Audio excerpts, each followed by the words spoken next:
Mike Pegram and Matt Weaver here the day after Indiana's 26-24 loss to Utah in the Foster Farms Bowl.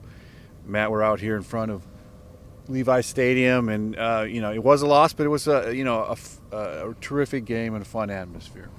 Yeah, I mean, it was obviously Utah's a very good team. 3 weeks ago, 3 or 4 weeks ago, they looked like, or 3 or 4 weeks left in the season, they looked like the favorite to be in the Pac-12 championship and be playing in the Rose Bowl. They had a couple tough losses, but Indiana got a good start with the fumble recovery, got up 7-0, and then kind of got into a little bit of a funk when they were down 17-7. It looked like the game could get out of hand, but they regrouped. They started making some plays on offense, and they had a chance. That was obviously tied at halftime, and some of the same issues, I wrote the story last night that plagued him during the season, the turnovers, the mistakes on offense, drop passes, inconsistency, and then the special teams issues kind of came back to haunt him again.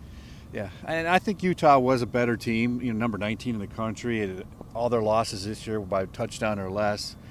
We were talking about how might they compare to a Big Ten team. You had a couple ideas on that front. Yeah, just talking to some of the coaches down the field before the game. The teams that they mentioned to me were Nebraska and Northwestern, and to me, I thought they kind of reminded me of Nebraska from a talent standpoint. Quarterbacks are kind of similar, can run around. Maybe not the most accurate guys, but good lines on both sides of the ball. Some good skill position players. So very comparable to a very solid Big Ten team like a Nebraska or Northwestern.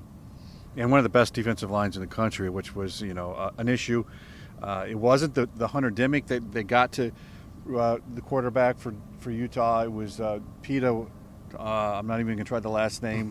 That had two big sacks. That kind of, one turned into a turnover that was really hurtful. Yeah, it seemed like Dan Feeney was kind of matched up on Dimick a lot, and he seemed to neutralize him for most of the game. But the other guys kind of allowed some of the other guys to get some freedom. And Coy Cronk at left tackle, he's a true freshman. I think he's going to be a fantastic player, but he's still a true freshman going against guys who are some of the best pass rushers in the country. And a couple times I think he got exposed a little bit. But that D line across the board, and they can rotate guys in, is really, really good. It would compare to pretty much almost any D line I think in the Big Ten.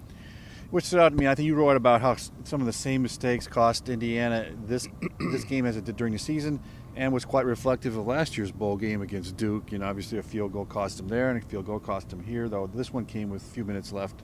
So there was a little bit of blame to go around, as Coach Allen spoke to. Each major unit, special teams, offense, and defense, each could have won this game. But my story was focused more on the toughness of this team. I thought that's where Indiana has adapted or grown as a program the last couple of years. They get down a 17-7 deficit against a top 20 team. Would have spelled doom, I think, a couple of years ago for this team, but they hang in there and they almost pulled out the win. Yeah, and not only did they show a lot of resiliency, and that comes from the players obviously and the coaches, but I thought they made good adjustments throughout the game. The coaches did some of the things that Utah were working for them earlier in the game offensively. Indiana's defense adjusted to it. Plane going over.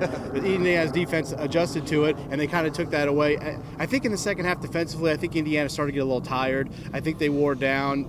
The depth, some of the lack of depth in some positions kind of hurt them.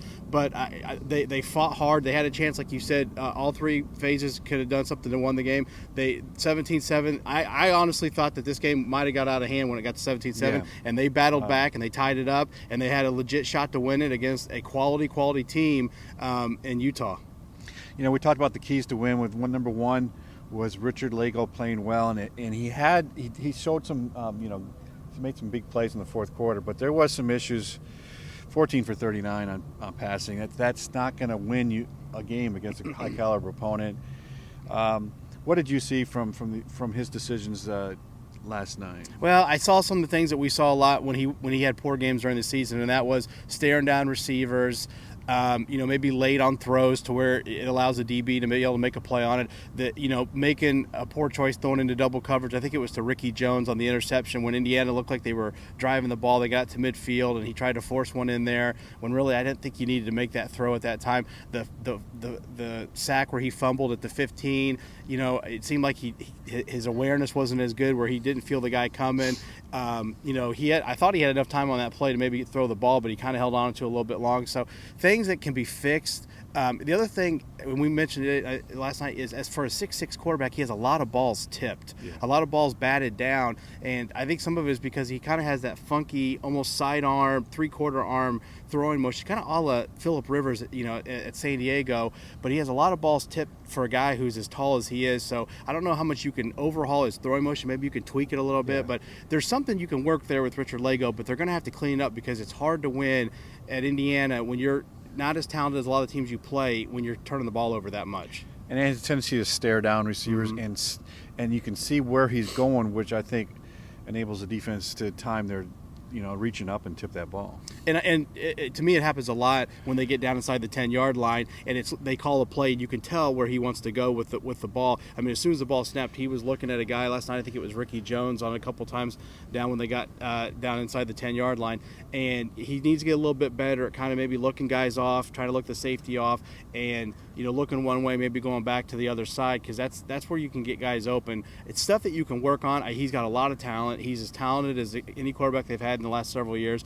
It's just mentally he needs to catch up with what his physical abilities, what he has as far as physical abilities right now. Do you see an open competition for that job in the spring and of course in the fall? Well, it'll be interesting because we don't know what the staff's going to look like. We know. We pretty much know that Grant Hurd from Ole Miss is joining the staff. That hasn't been made official, but everything we've heard is that it's they just got to kind of cross the T's and dot the I's, and it's going to be a done deal. Who leaves from the staff, I'm not sure. To me, that kind of will determine the direction. The problem at quarterback for me is you've got Lego, who's your most experienced guy, and to me, he gives you the best chance to win because of that experience.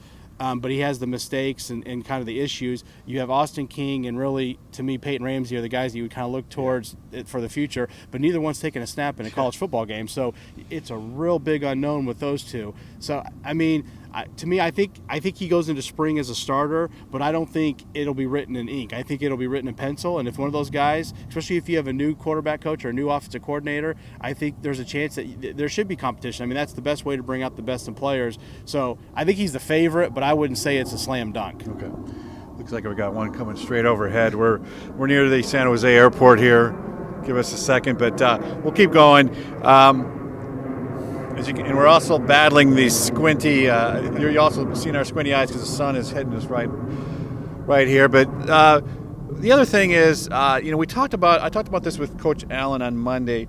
Indiana has gone with the philosophy of for a while under Kevin Wilson of not offering scholarships to kickers. I think that's changed. I think it started to change even before the coaching change, but you kind of see the impact maybe of that today or last night. Utah had tremendous kickers. Australian punter, the best in the country, and second-team all-place kicker, and it made the difference. Yeah, and Indiana's already done that. They've offered and signed. He's already signed Hayden Whitehead from Australia, who comes from the same kicking academy as Mitch Wisnowski, the punter last night for Utah, who was the Ray Guy Award winner, and a bunch of other Australian punters who have been fantastic. When they come over here, and then I think it's Andy Phillips was their place kicker. And the special teams is something that to me is I think is going to be the biggest change in this program from now till when people see them next fall when they're on the field. I think special teams are going to be much improved. I do not see going forward them not scholarshiping. And when I say scholarshiping a kicker, a punter, and even a long snapper, I mean recruiting those guys as scholarship players, not bringing in walk-ons and then awarding them scholarships if they win the job. I think you're going to see them recruit them like regular other position players and offer them scholarships. And I think it's probably something you need to do because other schools are doing it, and it's hard to compete when you're using walk-ons. Yeah, you can kind of hit the lotto, so to speak, with those guys, but it's kind of a boom or bust. If you go out and you recruit and you evaluate, there are good kickers and punters and long snappers, and I can see the value in it. And I think Coach Allen, as a former special teams coordinator at a few different stops, that's a big emphasis for him. And I think it's going to be something. I think it's going to be the biggest change that people notice about Indiana's team next year is the improvement in special teams play. And we look ahead to next year. Some of the concerns, some of the hopes, they have a lot of the defense back. That's obviously a positive. But maybe we'll just start there. T. Gray Scales and Marcus Oliver are a great linebacker core group, both juniors. T. Gray really came into his own and seemed like they were both a great fit for the 4-2-5 this year. Yeah, they played really well. Obviously, Marcus Oliver didn't play last night. He's been battling, I believe, a kind of a knee injury that he's had for part of the season and kind of aggravated against Purdue. We got a low one on this time. Yeah, it's a low one. T. Gray was fantastic. Second-team All-American by let it go over so I can talk. Second team All-American by SI.com. They both have the option to possibly pursue the NFL. We'll see what happens there. It wouldn't shock me if one of them decides to make that leap. But you still got Chris Covington, I thought played really well last night, and for the most part this season. Damian Willis got the start last night, and I thought played solid. They've signed Mike McGinnis, the JUCO linebacker, who will be in the spring, and he could come in and give you some help at those spots. So linebacker to me is they've got a commitment from Mo Burnham and from Thomas Allen, the son of Tom Allen. So linebacker looks like it's going to be a strength going forward. D-line, really the only major loss. I mean, Dougherty, I think Pat Dougherty's not going to come back for a fifth year, but Ralph Green is the big loss. I thought Ralph played well last night. He played well for most of the season, but you got a lot of pieces back. They've recruited well on the D-line. Secondary, Rashard Fantz, another guy could possibly explore the NFL. Ashawn Riggins, who didn't play last night, was a true freshman, was a very good player this year. And then Jonathan Crawford and Tony Fields at safety. You got a lot of pieces there on defense, and they're recruiting well on defense. This is a unit that I think it's only going to get better, and they went from 120-something to like 40th in the country this year. I don't think it's out of the question or crazy to say that this could be potentially a top 25-30 defense in 2017. On the other side of the field, we talked about quarterback. Running back could have some changes because we were, as we were talking, could see if he stays healthy, Cammy Patrick make an impact. Yeah, and Tom Allen mentioned before they left for out here in one of his last press conferences with the media, or availabilities, I should say, that Camion, he's talked to him, and he will be a running back next year. And I think Camion, I know people haven't seen it. He's kind of like the Loch Ness monster. You hear all the stories about him, but nobody's really seen it. Everything I've heard is this is a dynamic, game-changing type player. Hopefully he'll be fully healthy next year. The young man deserves it. He's had a rough go at it at Indiana. But if he's healthy, he can give you a Jordan Howard or possibly a Tevin Coleman type impact at running back. I know that's a big statement, but this is a really, really talented guy, and it changes your running game. We've talked about Richard Lego at quarterback and what could happen there. Whatever happens, they've got to get that cleaned up. You can't throw. I mean, I think on the season he had close to 20 interceptions. You had some fumbles. I mean, that's a lot of turnovers from the most important position, the guy who handles the ball the most. Receiver, you got everybody back, and then Simi Cobbs will be coming back. Hopefully Ja'Shawn Harris can come back. They've got some freshmen they really like. Tight end, everybody's back. O-line, obviously Dan Feeney is going to be a tough loss. I mean, that's going to be a big one. He is just a stud, to be perfectly honest. But you got a lot of guys back with experience. This program has a chance to really take a step, and next year's schedule is going to be difficult, starting off with Ohio State. But this program, they're building towards it. If they can clean up special teams and get the quarterback play a little bit more consistent, they've got a chance to be a solid team next year. Yeah, it has some experience at receiver that they're losing. That's the biggest hit. But then we just talked about some of the young guys. Ja'Shawn Harris was out all season, if you weren't aware, with the injury. Nick Westbrook really had a terrific season, I thought. It really stepped up as a sophomore. Luke Timian's got some potential to help there, too, and he had some big catches. Again, I think it does come down to quarterback and maybe the O-line. Yeah, and obviously Mitchell Page and Ricky Jones were terrific players, and they're going to be hard. It's not just what they did on the field; it's what they did off the field. Yeah. You're going to have to get that leadership. Same with the Dan Feeney, and even a Ralph Green had become kind of a leader late in his career. So that it's almost what they do off the field is just as important as what they did on the field. But Simi Cobbs, Nick Westbrook at receiver, Luke Timian, as you mentioned, Donovan Hale, and then I've heard great things about Taysier Mack and Jonah Morris. So there's some talent there. Yeah, it's a little bit younger guys, but Simi Cobbs is going to be a big. I mean, that's like getting, an impact JUCO transfer, but he's been in your program and he can play right away. So that's a big one. And hopefully Ja'Shawn Harris, because he gives them that speed guy in the slot that can really stretch the field. And he's a good young player, and hopefully he can have some good luck with health. This in O-line, we talked about that. There's a lot of pieces there, and it's going to be fun to watch them kind of put together in spring with Tom Allen leading the charge. And as far as the staff, I mean, there's maybe you expect maybe a new coach to make at least a small imprint on some of his guys. Any thoughts as Tom Allen decides what to go with on his staff? Well, I mean, this is a good staff. Kevin Wilson always brought in good coaches, quality coaches. I mean, other than the issues you had at D coordinator, he really has not had to change his staff a lot. Guys maybe have moved on or whatever for different opportunities, but he's always replaced them with quality coaches. He had an eye for that. But this is not Tom Allen's staff, and he's now the head coach. So he's already looks like we talked about Crayon. I heard one guy he's going to be bringing in. It wouldn't shock me if there's one or two other guys, just because you're the head coach. The buck stops with you, and you're going to want your guys around you. And it's not that there's issues with him in this current staff, but he probably wants to go with guys that he's known for 10, 15, whatever years. So I wouldn't shock me to see some changes on the staff. I don't think you're going to see a wholesale turnover, but I think some tweaking is something that you could see. Okay. Give a second here. Well, let's wrap it up. But after the plane goes overhead, Levi Stadium. It was a fun atmosphere, and we're just talking on the way over here. It looked like a new field. It was a first class. It's just that the attendance was not great on either side. That's a common bowl problem now. There's just so many bowls, but it was. You could sense that Indiana really enjoyed the trip out here. There was a lot of energy. A lot of guys had never been to California. I think what just heard was $700, $800 airfares out here. Yeah. But it was good for the program. Kind of a bowl. I thought this was something some of these young guys can really build from.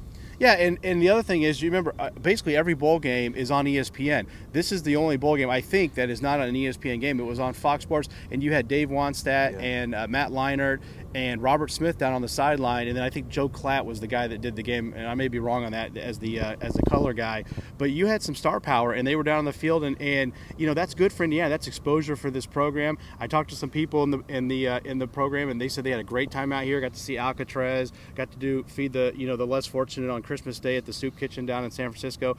It was a fun trip. They had a lot of fun. A lot of guys had never been out here, like you said, and it's a very cool area. I've never been to this area, and I could see where you'd have a great time out here. It's obviously the weather's fantastic for especially this time of year, sunny and 60 degrees. You can't beat that.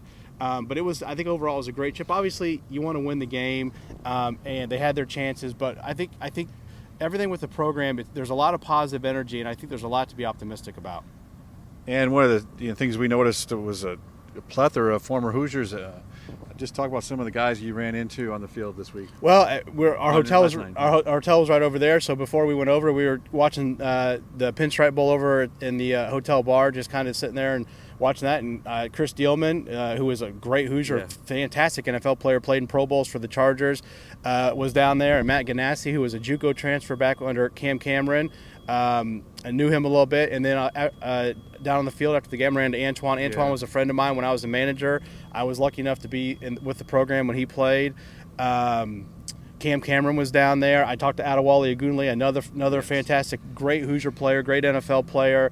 Will Lumpkin, who was a safety, he was down there. Jamie Baisley, a lot of people remember Jamie Baisley, terrific player, one of those gritty guys who played to the most of his ability. He was down there. So it was fun seeing some guys I hadn't seen in a long time, and guys that I knew back when I worked for the program. Yeah, Darius Latham was over. Yeah, I ran into Darius, talked to him. Obviously, it's not a long trip for him. Yeah, playing for the Oakland Raiders. I talked to him and told him, wished him well, and told him it was great to see him playing so well for the Raiders. All right, Matt, I appreciate their thoughts, and we'll wrap it up here from Santa Clara, the home of the 49ers Stadium, Levi's Stadium, I should say. And, it was a great experience, and hope you enjoyed our analysis and our coverage from Santa Clara. For Matt and myself and Peegs.com, stay tuned to us on Peegs.com for future Hoosier football coverage. Thank you.